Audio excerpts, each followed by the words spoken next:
voici notre tête d'affiche. Elle est passionnée par sa région. Vous êtes autrice, éditrice. Ma chère Catherine Tarallon, bonjour. Bonjour Flavie. Merci d'être avec nous. Ça me fait plaisir de vous rencontrer.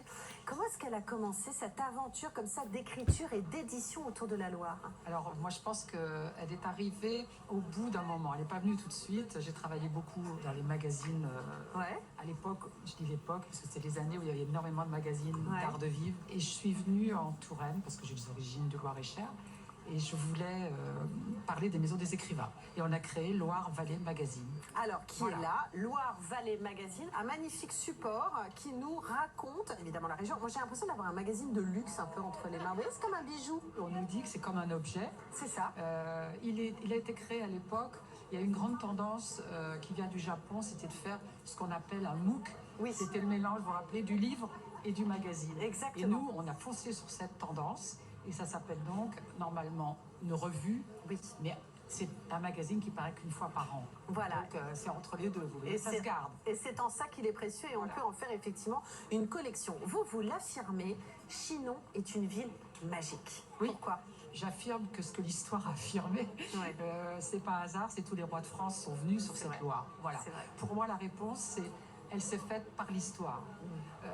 Ce fleuve magique, la pierre de Tuffeau. C'est cette fameuse pierre blanche que vous pouvez retrouver sur la majeure partie des bâtiments dont on vous parle depuis le début de la semaine. Chinon, une ville magique, oui, parce qu'elle est portée par l'histoire et on sent qu'elle est en devenir. L'histoire, c'est très bien, mais il faut projeter pour la jeune génération, pour la culture, pour que les gens viennent vivre et soient heureux, qu'il se passe du mouvement. C'est quelque chose qu'on a ressenti hier, Victor. On s'est encore promené dans Chinon et on a ressenti ce mouvement perpétuel, cette modernité. Incroyable. Et puis il y a plein d'écrivains aussi qui ont habité pas loin. Il y a aussi un artiste, je crois, Flavie, que vous aimez beaucoup, qui s'appelle Max Ernst, figure majeure de l'histoire de l'art, qui s'est installé à Nîmes, à quelques pas d'ici, avec une histoire incroyable. Alors pour ceux qui ne connaissent pas Max Ernst, c'est un Allemand né à la fin du 19e siècle. Il survit aux tranchées de Verdun et il va faire de ce traumatisme un génie créatif. Alors vous avez forcément vu ses œuvres, parce qu'il cofonde le mouvement Dada, le mouvement surréaliste aussi. Exactement. Et avec la reconnaissance internationale, il achète une vieille ferme de vignerons à Nîmes, à 8 km d'ici. Le couple baptise la maison Le Pain Perdu, Pain, P-I-N.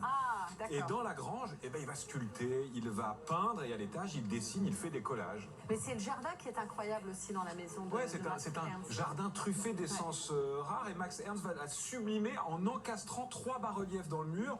Alors aujourd'hui, c'est intéressant, la maison se visite sur rendez-vous, on vous le conseille. C'est un havre de paix. Et vous, c'est un artiste que vous connaissez bien, parce que vous avez beaucoup travaillé sur lui, je crois. Je suis en train de travailler sur lui. C'est passionnant, non? L'année prochaine, donc 2026, ça sera les 50 ans de sa disparition.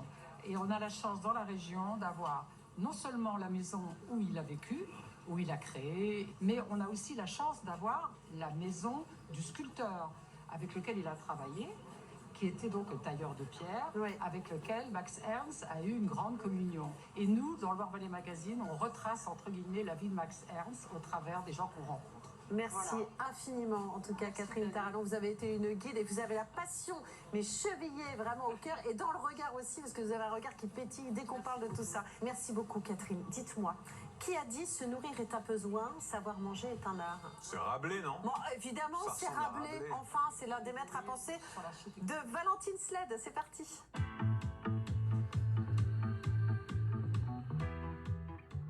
Il paraît qu'il y a des trésors sous la terre ici. Ouais, la truffe, le fameux diamant noir. Il n'y a pas que l'Italie.